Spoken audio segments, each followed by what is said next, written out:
Hello, everybody. I want to welcome you to this episode of the Book Marketing Success Podcast.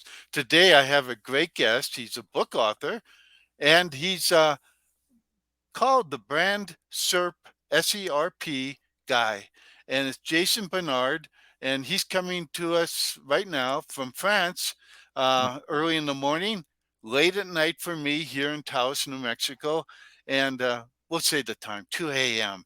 You know, And And anyway, you know, I met Jason on Matchmaker .fm, which I've encouraged you, if you want to be a guest on podcast, to join that because it's a great place to meet people that are interesting people. And Jason is very interesting.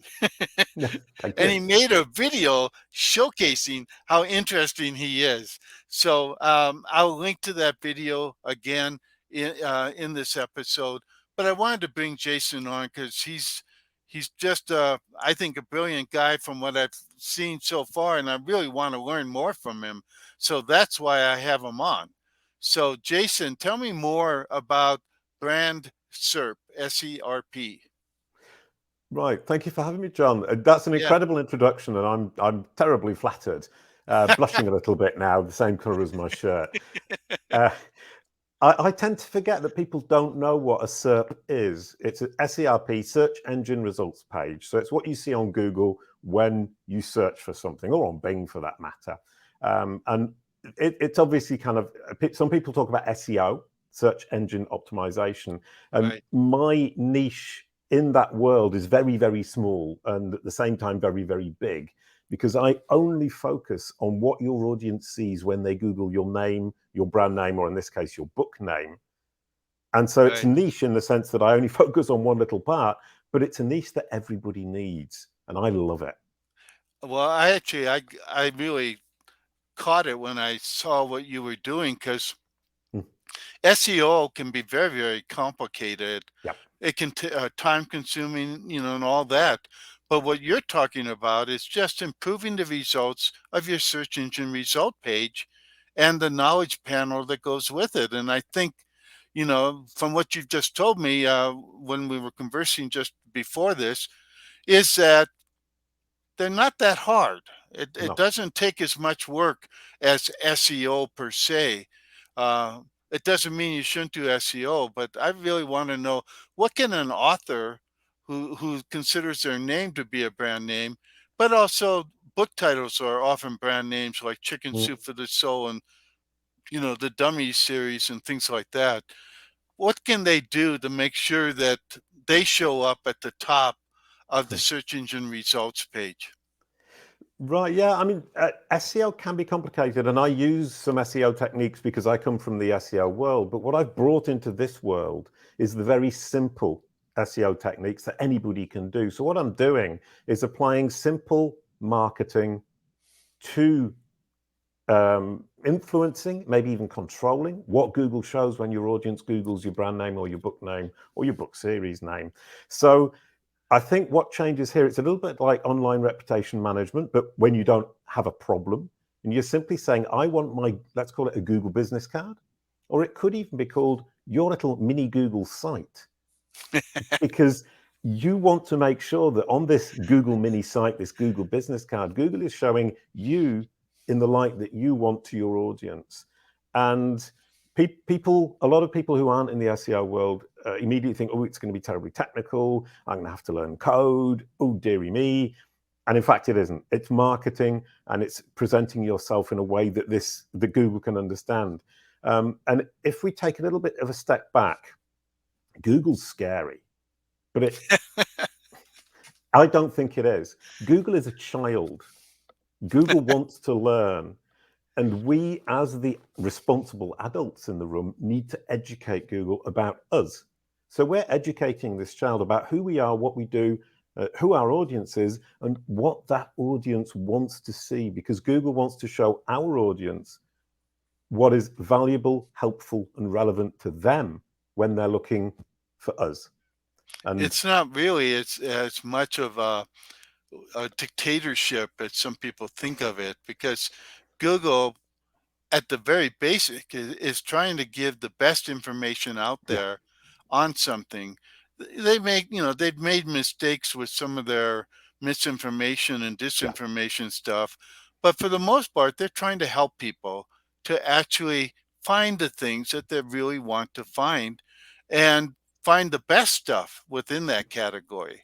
Yep, exactly. You said it 100%. I mean, Google say we want to get our users to the answer to their question or the solution to their problem as efficiently as possible. And obviously, they want the best answer and the best solution. And if we want to look at how we as authors, I'm an author, I've written the book. And we'll talk about that later. I actually wrote the book as an experiment. I do masses of experiments to see how I can educate this child that is Google, how I can help it to understand, how I can help it to help me, or help it to help my audience, which helps me, which is kind of a nice way of looking at it. Right. And the first step is incredibly simple.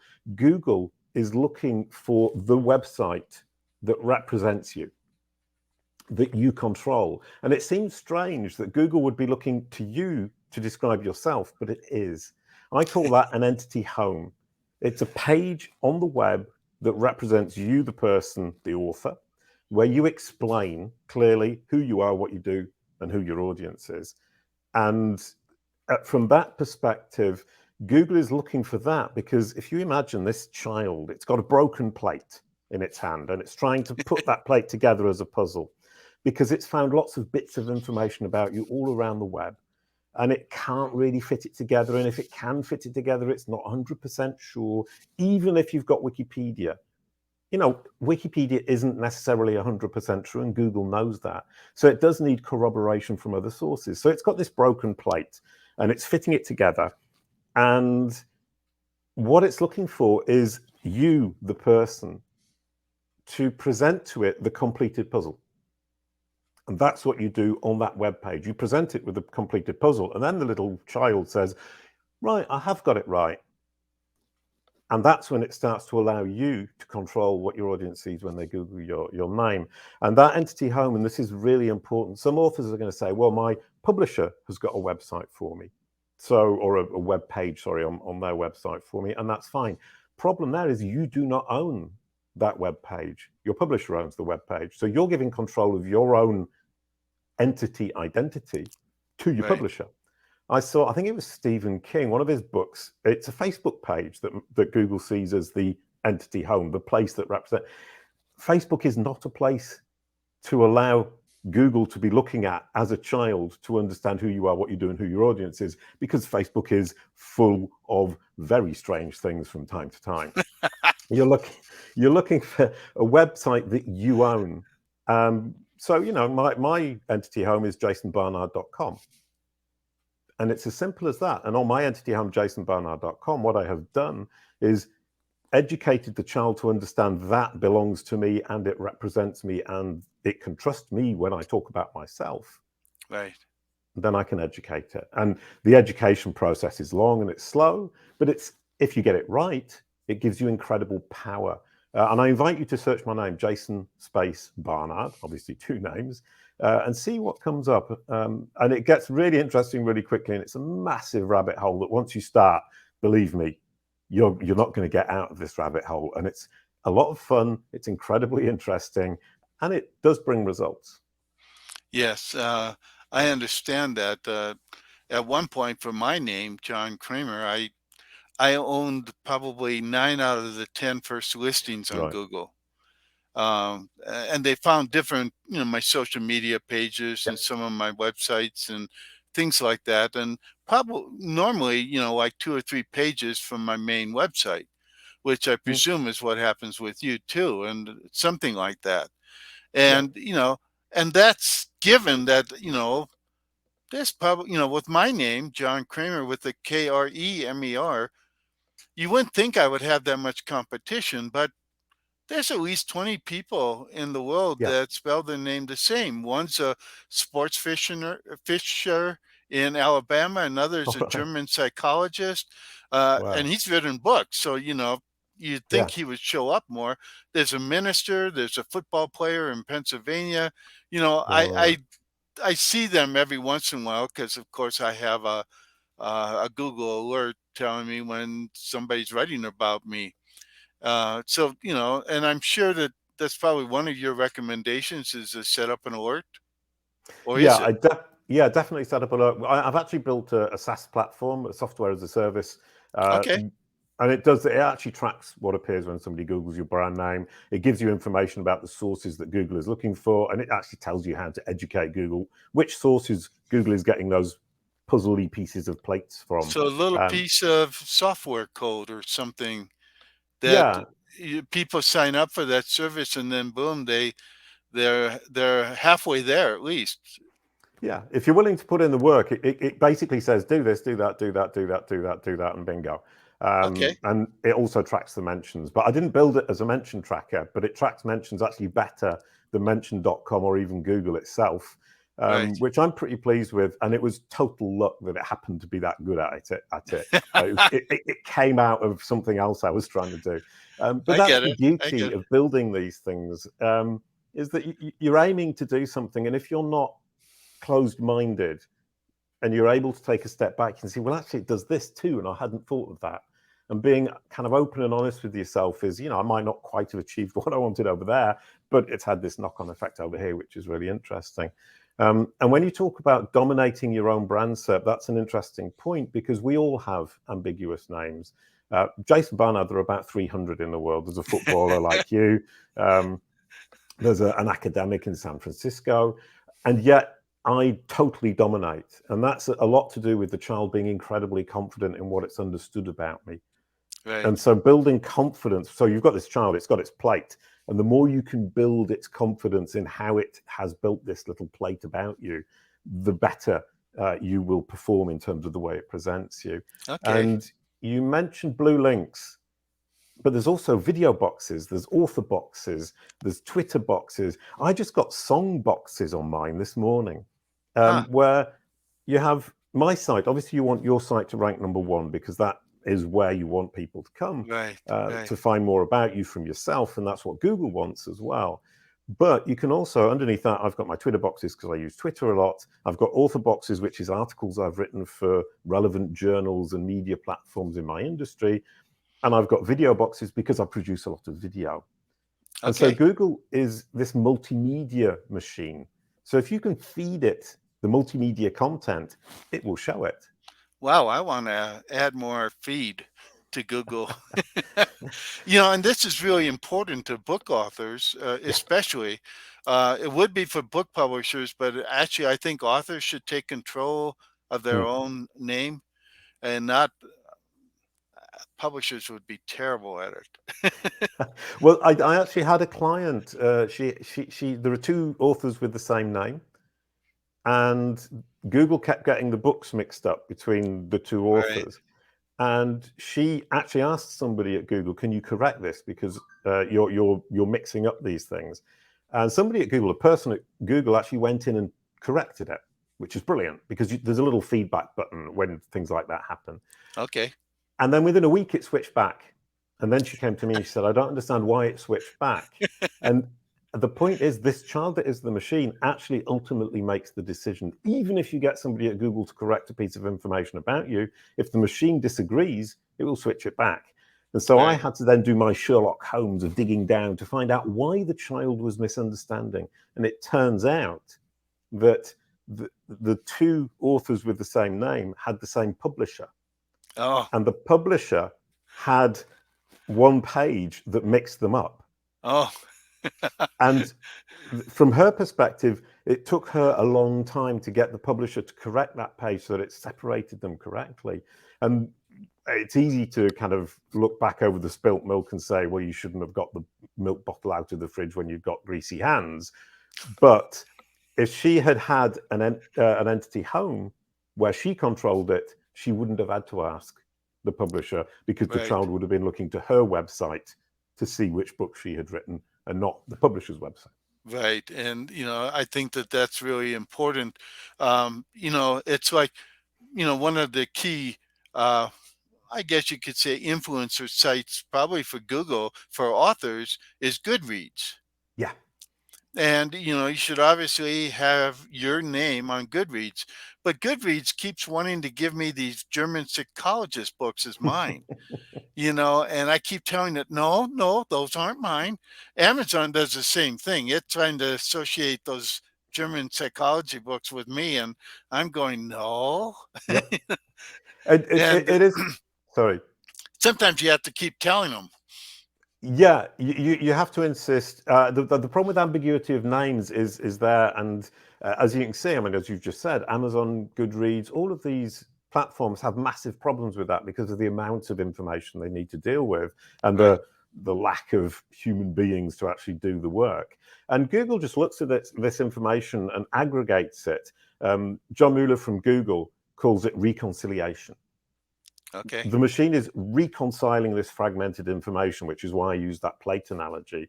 It's right, reconciling the information, and the reconciliation needs to happen on your own website, as I said earlier on. So buying your own domain, creating even a one-page website is such a good idea.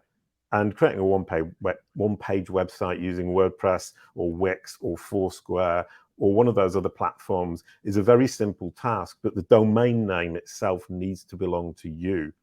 Now, it doesn't necessarily have to be your name. Mine's jasonbarnard.com, right. and that's logical for my audience. But it could be jasonmartinbarnard.com or jasonbarnard.me or jasonbarnard.co. So Or there are lots of John different. Kremer author.com or something Brilliant. like that. Especially when you have, if your name's John Smith and there's, 100,000 people with the name, you would want to go John Kremer author or John Kremer book author or something like that. And I mean, John Smith, Mm. and to distinguish yourself from all the other John Smiths. Yeah, no, Uh, 100%. And that is one way. Another way is to keep a middle initial. Uh, yes, John B. Smith. That reduces it. You still got ambiguity, but John Bob Smith, that was already moving us away from the ambiguity. right. And I mean, we're not going to have to go down that rabbit hole, but there are also pseudonyms that come into play, which create immense problems for Google. I mean, my mother is a jazz musician. She's called Kate Westbrook. And there is an author who uses the pseudonym Kate Westbrook.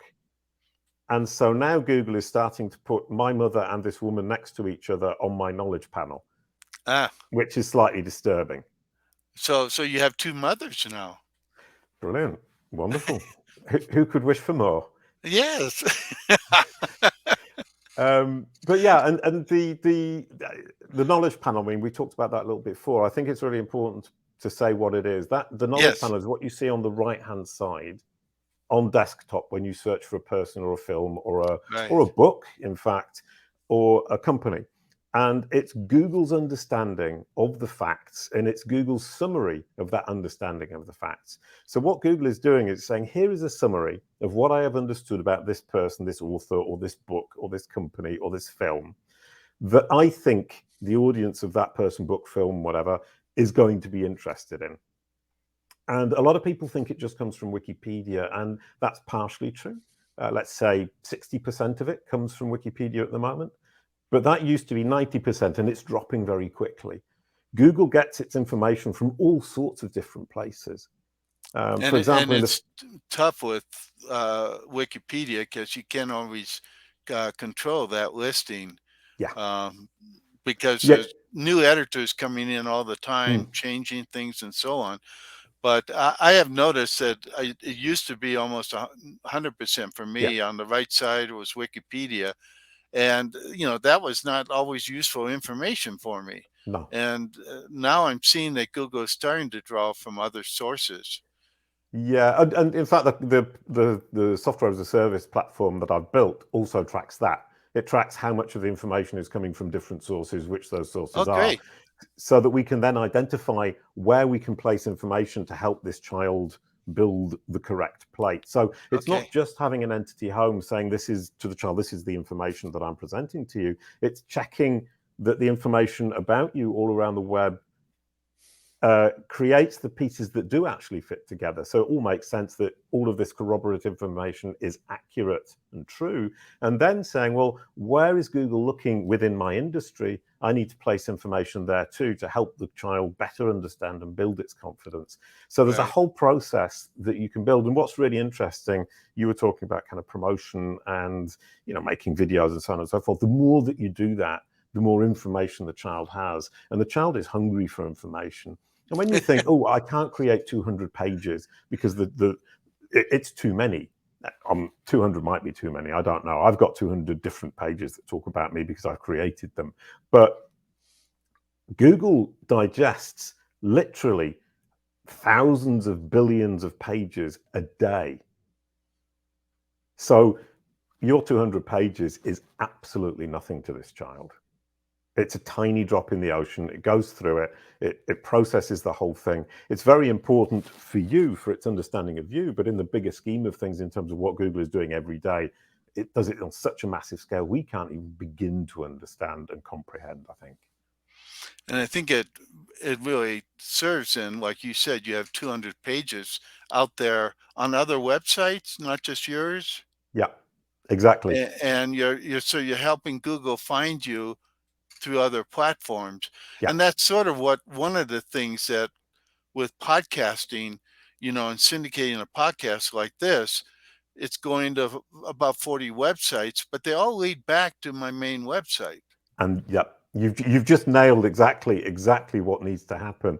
You need to point from your entity home to these sources, and these sources need to point back. And then Google, because it follows links, it goes back and forwards, seeing the same information on all of these different sites, especially within a sphere that is incredibly relevant to you. And that's how you're going to build up its confidence. You basically educate this child by pure repetition. So your software as a service platform, does it help you create all these pages, It points you to or you the teaches pages. you how to do it? I mean, It teaches you, go to this site, create a page, go to this site, Yeah, something like that? the first thing it does is point out which pages exist already that you now need to go and correct and make sure that the pieces Okay. all fit together. Because, Yeah. and that's what people miss, is that they fail to realize that they've created, or themselves, or they've allowed to be created around them, a very confusing, fragmented version of themselves that the child finds very confusing. So the first thing Okay. to do is the housekeeping, I get is it. correct all of that. Then the next thing to do is say, now, where can I start hitting these sources that the child is looking at? And I mean, if you take the child analogy, you're the parent, then the sister, the brother are repeating the same thing, then the grandmother, those are all obvious. But then you need to kind of think, well, who else can the child listen to, who it will be confident in and they trust is authoritative? Yeah. The history teacher for history, the geography teacher for geography. You wouldn't send the child to the geography teacher for something about history. So you need to make sure that you're placing this information in those authoritative, trusted places that are authoritative and trustworthy for your topic. In this case, authorship, and whatever topic you happen to be writing about, or Okay. whatever genre you're writing about.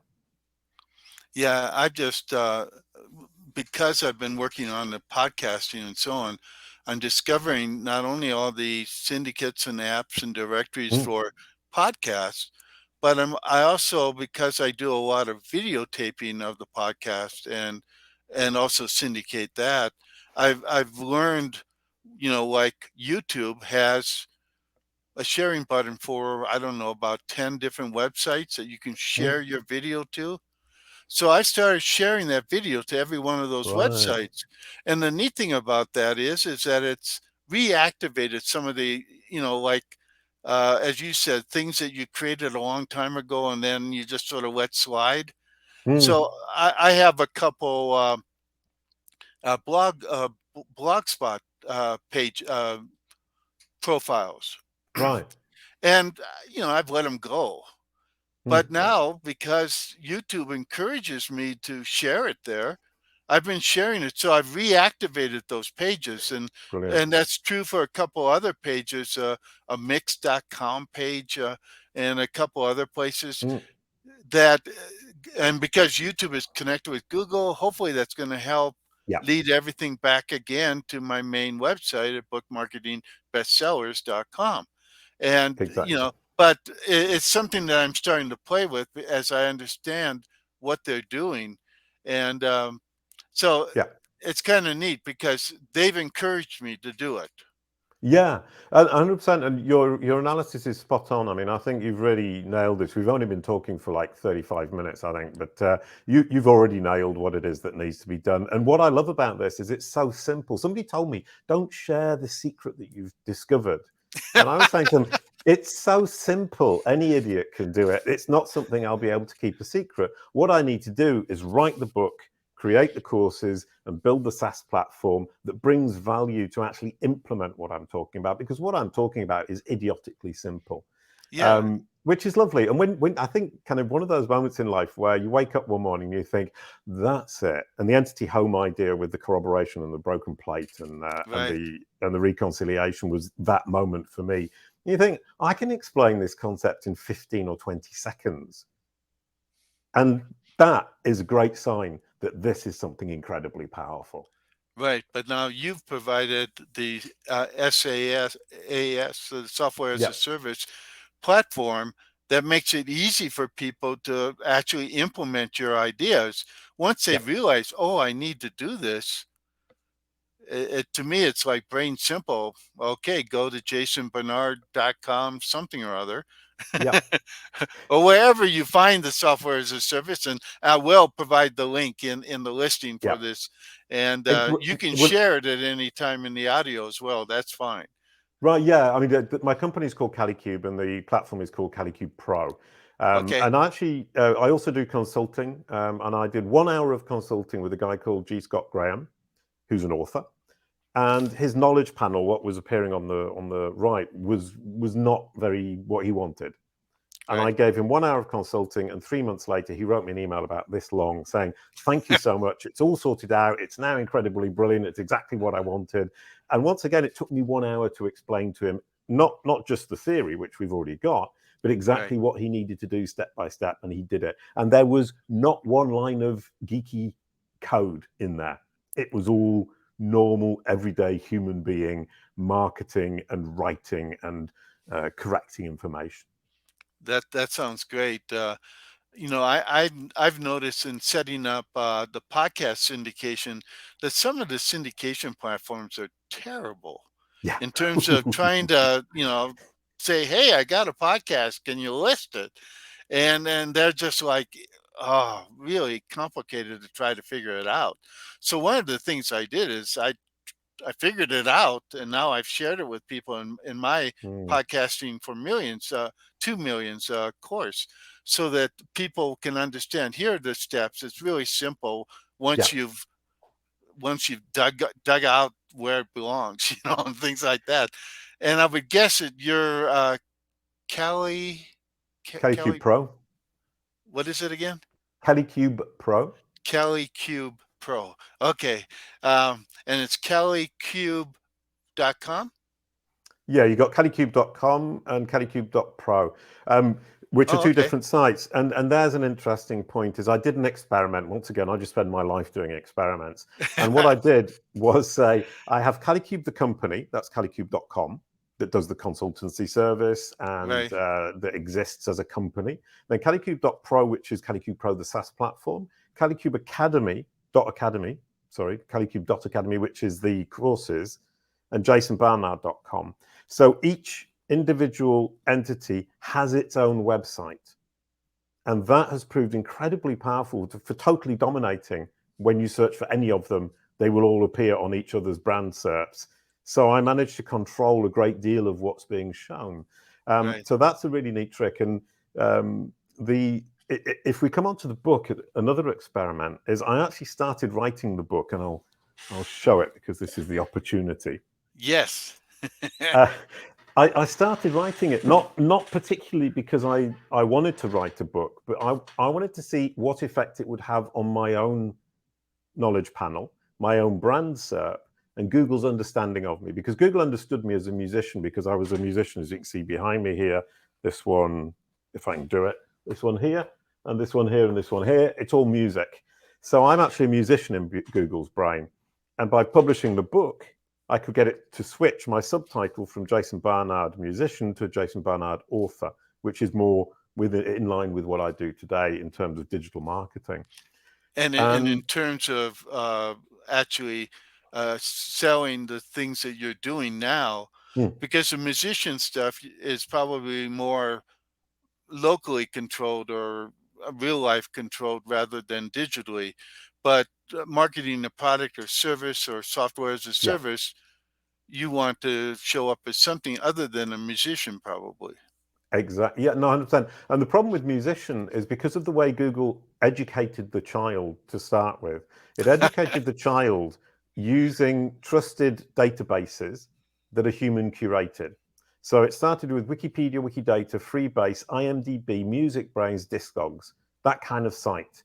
So the machine was trained on the Blue Dog Yellow Koala cartoon on IMDb, which had music in it, plus Music Brains, plus Discogs, plus Deezer, plus Spotify. All of these sources that were just saying Jason Barnard is a musician because I was a musician for 20 years.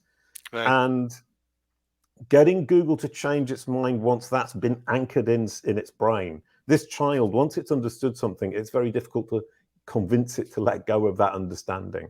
And it's taken me quite a long time. And the book was the trigger for that particular change, which was great. So I learned Okay. from that.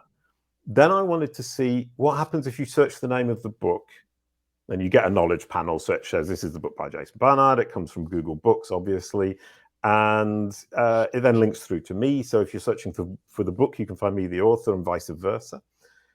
And then I tried another experiment, and we can talk about reviews because I think that's a really important topic here. Is Good. I got reviews on Amazon, like everybody. And then I thought, okay, Goodreads, obviously, second choice. Let's get it. Then I thought you can actually get reviews in the knowledge panel itself. So people Oh, go to cool. the knowledge panel on Google, they click on it, and they give a review. So I got, I think it was 15 reviews in the knowledge panel. And an experiment. I had no idea what would happen. I don't So, know. so did you ask friends or Yeah, associates or influencers to go I asked and click? 16 friends, and 15 gave me a review. Okay. Um, they've all read the book. They all know what I talk about, so they're not giving reviews. Kind of the reviews mean something. Right. But basically, I just reached out to people I knew and said, "This is an experiment. Could you give me a review on the knowledge panel?" And the interesting thing is, number one, of course, the knowledge panel now looks much better because I've got these 5 stars with the reviews. But also in America, when you search for the book, I don't know if you've seen it, but sometimes when you search for things in America, you get what I call filter pills at the top. So you will have overview. For me, it's overview, videos, listen, and education, songs, and something else. I can't remember. And what happened with the book? So you can filter basically. So if you search for Jason Barnard, you'll see. You can click on videos, and it will just give you a list of videos. You can click on listen, and it will show you places you can listen to my work, my Okay. music, or my. And this is for me incredibly interesting because once you get that, it starts to look like a real mini site on Google about me. And I'm figuring out now how to control this mini site, how I can build this mini site on Google. I'm really excited. But the book got one too. And the book got one where it says overview of the book and then reviews. And you click on it, it just shows you all the reviews. So that's very powerful because I've managed to get Google to expand the presence of the book itself on its own brand SERP. And the other really interesting thing is now if you search for what is a brand SERP, the knowledge panel for the book shows up. So I've turned the term brand SERP, which I coined a few years ago. Now, when you search for it, not only do you get my answer at the top from my own website, but you get the opportunity to buy a book, which for me is commercially very good news. That sounds wonderful. I can see how this is just going to be magical for book authors because It's great. it's basically you're talking about basically two brand SERPs, the Yep. title of their book or their brand for books, and then their name because both are important for most Yep. authors.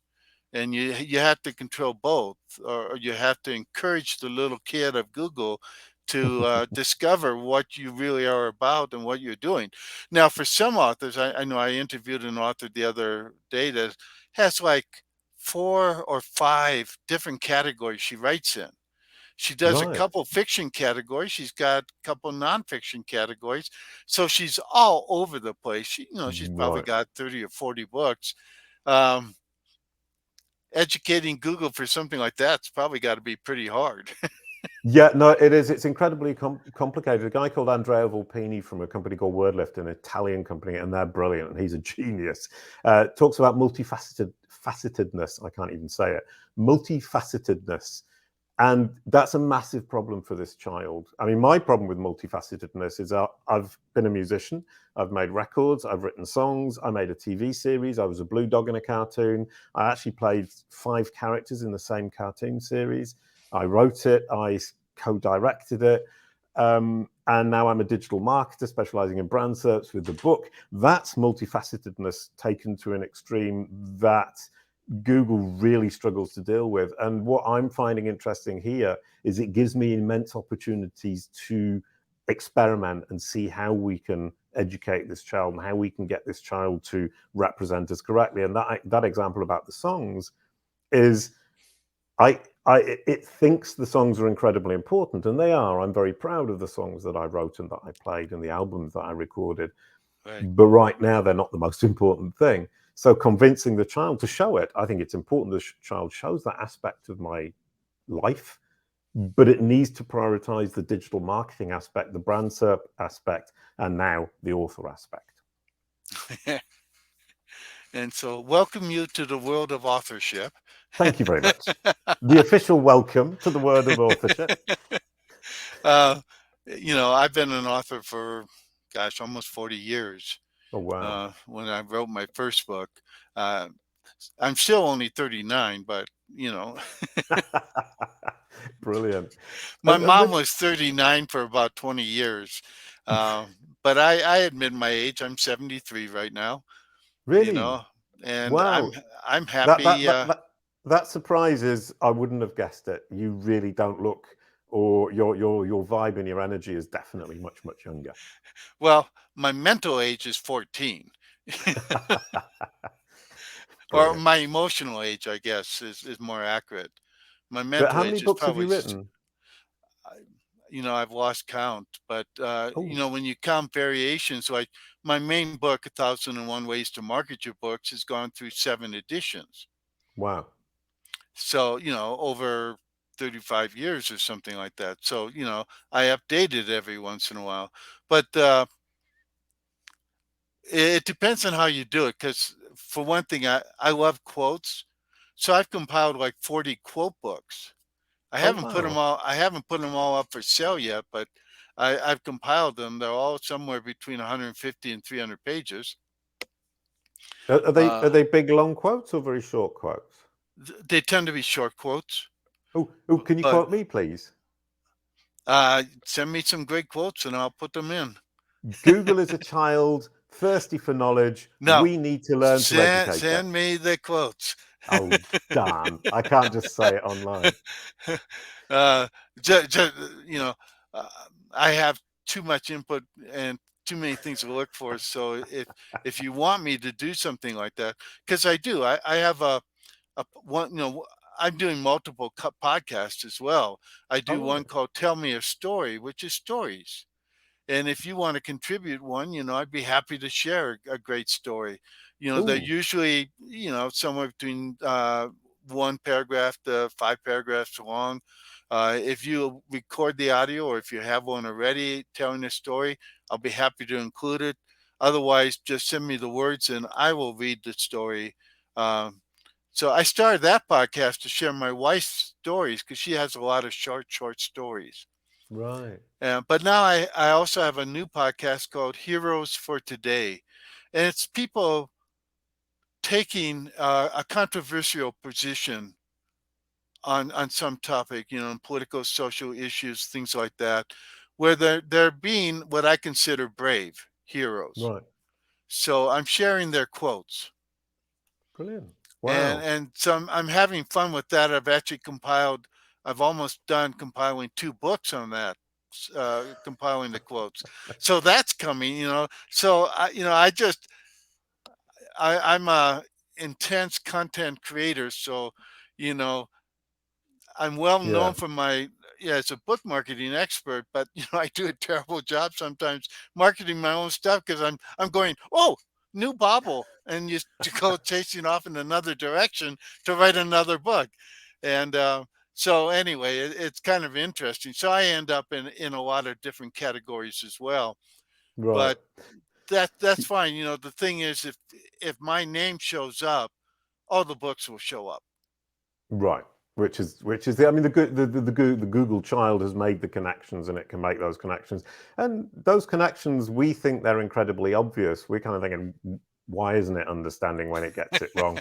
And it isn't half as obvious as we think it is. It's obvious to us, but it isn't necessarily obvious to the child that is Google. So Well, yeah, it's our responsibility to educate this child. it's what happens when people, I work with a lot of authors, and they'll Mm, write something about their book, and I'm going, okay, now think of yourself as somebody who doesn't know anything about your mm, topic. What you've just written isn't going to help me because it's not, it's written from your knowledge standpoint, yeah. but like you said, the Google kid's not going to understand it. Yeah, I had a massive problem writing the book with that. I mean, I actually got some help from a lady called Emily Backdorf. And basically, I thought it was already obvious. And she was just, I don't understand. I don't understand anything that you're talking about, because you're using all these words that I've never seen or heard before. And we had to go through the whole book and explain and make sure that we were explaining as we went along. And she really helped me turn it into a story. So it's very readable, and it's not very readable thanks to me. It's very readable thanks to her storytelling capacity. And she helped make it accessible to absolutely anybody.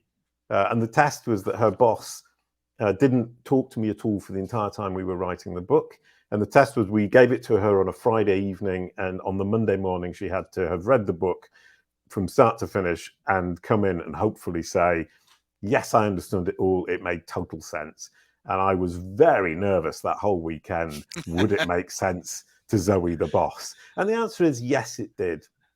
She came in, a company called Bright Ray Publishing, who are absolutely brilliant, helped me write the book. And the lady, the boss, Zoe, came in and said, that makes total sense. And I enjoyed reading it. That's what we want. Well, that's Yeah. what I wanted. And I'm so happy. Thank you, Zoe. Thank you, Emily. And that's really great. I think actually the people that would really like to know your secret sauce and so on are internet marketers, all the Yeah. people that are selling digital services and so on, and they want to dominate, Mm, in search engines, and they all think they have, there are a lot of SEO people out there saying, here's how to yeah. dominate in SEO, but you're really talking about something really intensely practical, which Yeah. is not just SEO, but actually getting at the top of the page for all those little things that you're talking about. You said the video thing. There's Mm, a Twitter thing now. There's mm, whatever the other little categories are. That you don't want to just have the links there. You mm. want the videos. You want the tweets. You want the whatever. Yeah, and Google wants to show that stuff. It wants to make these results multimedia and engaging and interesting. And if you think about it, if you search for somebody's name, um, Google, what it actually does is present you the different ways you can engage with that person. So if you look up my name, Jason Barnard, you'll get my site at the top, option number one. Then you've got Twitter. I'm on Twitter a lot. Then you've got LinkedIn. Then you've got my company if you want to engage with me commercially or professionally. Then you've got video boxes if you're interested in the videos. It will show you 3 videos that you can watch. Then article boxes with the articles I've written. So it's basically and now it's got songs since this morning, so I'm terribly pleased. But it basically says you can go to his site, you can interact with him on Twitter, you can listen to his songs, you can read his articles, or you can watch his videos, or you can go to LinkedIn or go to his company to do business with him. And that's giving my audience the choice of how they want to now interact with me. And that was an important point as well. You were talking about digital marketers. We work so hard on social media, on different platforms to engage an audience, to get that audience on board. But we often fail to think, What happens when they get to the bottom of the funnel and they search my name? Yeah. That's the crucial point. And that's the tipping point where either they tip over and they become a client, a fan, a dedicated person who loves you and your books and your products or whatever it would be, or they think, actually, no, finally, doesn't look that impressive. So that Google business card needs to be convincing as well as being accurate and positive. And it's actually probably less work to get that Google business card up to date and reflecting you than to do all the social Yep. network stuff that so many people say, oh, you got to be on Twitter, you got to be on Facebook, you got to be on LinkedIn, you got to be on Instagram, et cetera, et cetera. And to some extent, yeah, you do, but you know, I see too many authors spend hours a day on Mm. Twitter or something like that, and that's not a good use of their time. I would agree greatly. And one thing, kind of with or without the book, the courses, or the SaaS platform, if you just sit down and think about my entity home, where am I present? Can I correct all that information? Can I get it to link backwards and forwards from that entity home, which is the website that I own? In 3 months, your brand SERP will look brilliant. And you don't need to buy any products from me. I don't need to sell you anything. You just need to use your common sense. But the first introduction to is probably your book. Yeah, I mean, honestly, if you read the book, you'll go, "Oh, I hope you'll go, oh, wow!" It opens lots of new doors, and it really is accessible to everybody. But kind of what I meant is, my position here isn't actually that I mean, I want to make a living, but I don't particularly want to make massive amounts of money or sell millions of books. I want to understand. My entire motivation here is I'm curious about how I can educate this child and to what extent I can get this child to understand me, who I am, what I do, and who my audience is, and then represent me in the way that I want to be represented. And so the curiosity drives me. And if we talk about rabbit holes, Alice in Wonderland going down the rabbit hole is one of my favorite animated GIFs, just Yeah. because that's me every day. Every day I wake up, look at something, and fall into a rabbit hole, and I absolutely love it. Does that mean that you're updating the software as a service every month or every week Yep. or Yeah, well, I mean, I do multiple things. I've got a database where we track 70,000 brands, and we've been tracking them for 7 years now. And that database has 400 million lines of data. It has something like a billion data points, a billion different pieces of information about different entities, people, companies, books, films. And so I dig into the database, which I built myself, and I look at patterns and information, and I look at what's happening, and I look at where Google's understanding has changed. I'm a bit of a geek from that perspective, but then I also look directly at what's appearing on Google. And I saw the songs this morning, and that got me excited. So I started thinking about how I can do that. How can I make the thumbnail that it shows for each song the thumbnail that I choose, and not the thumbnail the child has chosen? That's something we're doing. I've got, I think, about 90 songs that I've written. And so far, I've managed to get it to show about 30 thumbnails that I chose, not Google. So okay. this education, it goes right down to the tiniest little image it will show for a particular song. The first thing I had to do, of course, is to educate it which songs I had written. And that took me quite a long time, because Okay. it seems obvious, but it isn't. Who wrote a song that's on an album is not, for example, the Barking Dogs, which was my group, or Buwa and Koala, which was the blue dog and yellow koala you can see behind me here. Yeah. It doesn't say Jason Barnard. It says Buwa and Koala, and it says the Barking Dogs. So I needed to point out to Google that I was Buwa in Buwa and Koala, I was the blue dog, and I was in the Barking Dogs, and then get it to join those dots. Once I got it to join those dots, I could start getting it to say, right, this song written by Jason Barnard, performed by Jason Barnard, at least partially, and this is the image I want Jason Barnard wants you to show. And the child goes, okay, right, fine, and does it. It's the same challenge even in Amazon, because Amazon, for example, with my book, has all 6 editions. Right. And trying to get them to showcase the new edition can sometimes be a challenge. Yeah, I'll bet it is. And a really interesting point. I'm sorry, I think I just interrupted you, and I didn't mean to. But No, it's okay. Uh, I'm actually giving a keynote speech in a few weeks at a conference, and they asked me. It's a very, very vast topic. It's about how the world has changed and how the world is changing, specifically COVID, how much it's changed the world, the way the internet functions. And they said, can you do a keynote? And I was thinking, oh, what can I possibly do? Because I'm really focused on Google. And then it occurred to me, actually, all of these companies, Amazon, Facebook, Twitter, Apple, Microsoft, they're all building a child that aims to understand the world. Yeah. And that child is then being trained to best serve their users, their audience, their clients. So in fact, this idea of educating the machines that are looking to understand the world for these major big tech corporations is actually applicable. I said it was a niche that actually applies to everybody within Google, at least. It's actually a niche that applies not only to everybody within Google, but everybody in all the other big tech platforms. So my niche has suddenly become so massive. Yes, and and it becomes very much a challenge, to educate that little kid. Mm. I like that image, Yeah, because it works really well, and whatever you talk about within this kind of sphere, that analogy of the child always works. I haven't yet found something that somebody's asked me where I can't figure out a way to express that analogy and use that child analogy to help explain or help clarify. yeah, it's a wonderful thing because and it's also, I think, for a lot of people that are wondering about this issue and trying to work with it, it's a lot better to think of it as a little kid you're Yeah, teaching than a big anonymous algorithm that no one understands, and yeah. it's a big machine, a robot, something Mm. like that. It's just a little kid trying to understand the world. Yeah, and I mean, and as you say, it's trying to help its users. I mean, obviously they're making money, but it's still a child trying to help people.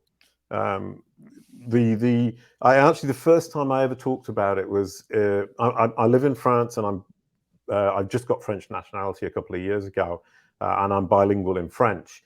And my first ever conference talk was in 2015, and I used that analogy even right back then, 7 years ago. And I remember talking about it, and I was talking about this exact topic 7 years ago when I hadn't really fully got around the whole question. And it was very, very, very delightful because at the end, people applauded. People came up and said, that was brilliant. That was absolutely wonderful. And I was going, oh, did you understand what I was saying? So we have no idea what you were talking about, but it was a great presentation. And that was when I realized I had to simplify. But it was so lovely that they said it was a brilliant presentation. And when they said, did you understand? They had absolutely no idea what you were talking about. I had something similar like that at one time when I was talking about book marketing. Book marketing to a lot of authors just sounds like so complicated, so Yeah, impossible, and so on. And then I was speaking to a group of I think it was women writers of the West. right. And so they write Western novels and historical romances, things like that. And I was talking to them, and then it hit me: all you're doing is creating relationships. And then I Right. said, you're making friends, and that all of marketing really boils down to making friends. And now And in this case, it's making friends with a little kid. yeah, and interesting enough, I mean, you talk about that, and 100%, it's making friends with the right people. And Yeah. what you'll find as well is that the little kid, once it's understood who you are and what you do, you can start to ask the little kid, who are my audience? And you can see the people that Google is pushing you towards by the keywords, the search queries that you then start to appear for. What the child does is then understand like who you are and what you do and who you might be useful to, where you might provide a great answer, the best answer, or the best solution. And then you'll see the queries, the search queries that appear where your site starts to appear in Google. And that's when you know what kind of words your audience are using as through Google's understanding of you and what you offer and your audience. And that's a really interesting stage to be at. Yeah. And it probably really helps you to connect with the influencers you want to Mm. connect with, not just your ultimate audience, but the people that could introduce you to your ultimate audience. 100%. I think that's going to be, it's something that doesn't work particularly well right now, but definitely something that's going to be happening is I play a game called knowledge panel hopping. And it's a bit like the 6 degrees of Kevin Bacon, I think it's called. Okay, Um, yeah. but when you've got a knowledge panel and you've got names in the knowledge panel or the little photos at the bottom people also search for, and you click on them, then it gives you a carousel and you click on some of those and you can get from incredibly weird people to other incredibly weird people in a few hops. And right now, Google's knowledge and understanding of relationships is relatively limited. So you can't necessarily see relevant, I wouldn't think, relationships, but certainly further down the line, that's going to be a really nice way to research who, if you can figure out who Google associates with you most closely within your genre, then you can start looking at their audience and reaching out to their audience and be pretty sure that it's going to be an audience who will appreciate what you're doing. The one thing about that for an author is that Amazon's already doing that. Oh, right. Okay. There you go. So I don't know much about Amazon. So you're going to teach When me. when you go to somebody's author page, Amazon would say, "Well, here are 10 Brilliant. other authors that you'll probably like if you like this author." And so I can see Google doing the same thing. In fact, I think I have seen that Yeah. on Google a couple of times where I've searched somebody and ended up seeing that there were a lot of related people that Google said you might want to check out these people too. Yeah, I mean, you've made what now seems to me to be an incredibly obvious point. Is Amazon is much better at that than Google, but Google is certainly starting to do it. And one kind of interesting point is that Amazon has a massive knowledge graph. A knowledge graph is basically an encyclopedia for machines. So it's like Wikipedia, but it's for a machine. Right. And whereas Wikipedia has an idea of notability, so if you're not notable or famous or important, there's no point in trying to get into Wikipedia because it's for people. If people aren't going to spontaneously search your name to try to get information about you, don't even try to get in Wikipedia. But these machines don't have this idea of notability. They just want to understand absolutely everything. And Amazon has a massive, massive, let's call it machine encyclopedia of products, including books. And Google has a massive machine encyclopedia about the wider world, but a less good one about products. So they've got these two different machines with different understandings, and Amazon are trying to understand the rest of the world, and Google are trying to understand the products. So they're both kind of coming together in this kind of, once again, child understanding thing, which I find phenomenally interesting. And I forget, because I focus so much on Google, that Amazon and Microsoft as well, particularly, and Apple, incredibly important to start educating those children too. That sounds good, doesn't it? It's incredibly important to start educating Apple, Amazon, Google, and Microsoft, the children. We're becoming grade school teachers. Brilliant. Yeah. Uh, uh, yeah. So this has been wonderful. I know that after we get done, there's two things I've got to do. Is I got to read your book, and I got to check out your software as a service. And then, what courses do you have? I know you um, you talked about and you said you had some, right. but what are they Yeah. about? Well, we have one which is the foundation course for Brand SERPs, which is basically the book taken to the next level. So if you read the Okay. book, the foundation course is the next logical step, because that does have some slightly more techie, geeky stuff in it. You don't need it, but it will definitely help. Right. Then we have a course about triggering the rich elements. You said, oh, videos, that's interesting. Twitter boxes, that's interesting. We have a course of how to manage those and how to get Google to show them and how to control what shows in them. Okay. We have another one about negative results. So if you've got some kind of problem, bad result on your brand SERP, when somebody searches your brand name or your personal name or your book name, how to get rid of it. And there are lots of techniques, lots of strategies. It's much less difficult than you would think. Online reputation management companies charge thousands and thousands of dollars and say it takes a year. So they'll be charging you $5,000 for a year. It's not that complicated. It isn't worth that. You can do it yourself. It Right. really isn't that difficult. And then I'm actually finishing up now a course about content creation. and the idea of how do we create content that the machine can understand Okay. whilst still being appealing to our audience. So it's taking what we're creating anyway and packaging it for the child machine, Okay. which I'm really excited about it, because I'm not an expert content creator necessarily, but I certainly know how to package what I'm creating for the child. And then I'm going to do another course, hopefully in the next kind of 4 or 5 months, about how to manage the knowledge panel. And it's going to be a book that isn't geeky like this one. It's going to be a book where anybody can do it, that it isn't going to be something where you need to know any And geeky I techie have to stuff. wait 6 months for that? Sorry, yeah. I want to write a book as well, and I've actually got a library card for Oxford University. So part of my plan is to write at least one chapter of the next book in the Harry Potter library at Oxford University. That's my plan. Okay. Okay. It won't make Um, the book better, but it's going to be a fun idea in my little brain. for your background, for me, I created a course on marketing on Pinterest All right, okay. because I've had a good number of my graphics that I created that got over 1 million repins, Wow. Is that and because you're a genius and graphic dozens designer? dozens of them that have had 100,000 or more uh, repins. And so I teach a course on, okay, if you want to get real repins and not just Mm, some 2 3 people looking at your graphic on Pinterest, here are the ones that have worked for me.